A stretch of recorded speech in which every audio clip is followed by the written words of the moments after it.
There are just a few more steps before you get the keys to your new home. First is the final walkthrough, and this happens when escrow is about to close and hopefully the owner has vacated. That doesn't always happen.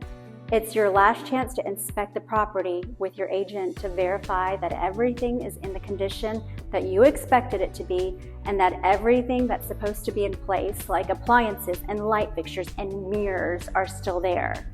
You would be surprised what people decide to take with them when they vacate a home. The final walkthrough is also when you make sure any items that were negotiated, like repairs, have been done. Basically, you're making sure the home is in as good of or better condition based upon the repair requests and negotiations than when you made the original offer. You're double checking that everything that was agreed upon originally and throughout the transaction has happened and is in place.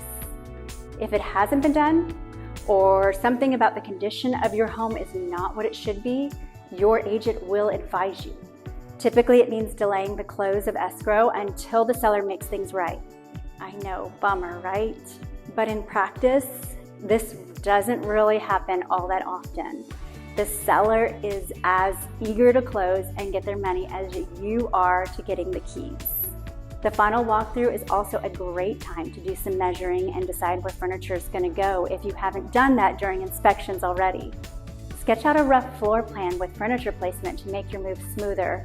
This is also the time to make notes about any child or pet proofing you need to do so that you can make that a priority on the day of or before move-in. When you're ready to close, we will meet with the escrow officer and sign all of the necessary documents, including your loan papers.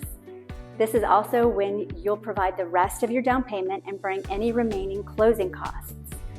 Once all documents are signed and the lender has sent over the loan funds, the escrow officer distributes the money as outlined in the agreement to the seller, to the mortgage company, to the brokerages, etc. Then they'll get the property officially recorded in your name. Once escrow closes, that's when you get the keys and you're able to move into your new home, unless you've agreed to otherwise with the seller. And voila, you're a homeowner.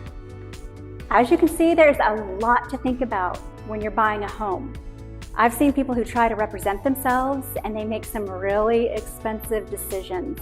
There's so much more involved in buying a home than what you would think.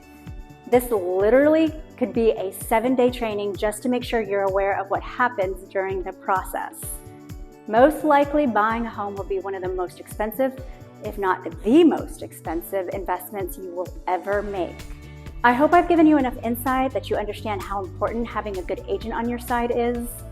Based on my 20 years of experience in real estate selling hundreds and hundreds of homes, I can pretty much guarantee you that you will not save money doing it on your own or hiring the Walmart version of an agent. It will cost you far, far more money and headaches and maybe even legal liability if you try to take the cheap route to purchase your home. So I'm excited for your journey to begin. Call me and my team. Let's get you into the home that you'll love at a great price with terrific terms and very little stress. Home buying can be a roller coaster ride. And with me and my team on your team, it'll be a good ride.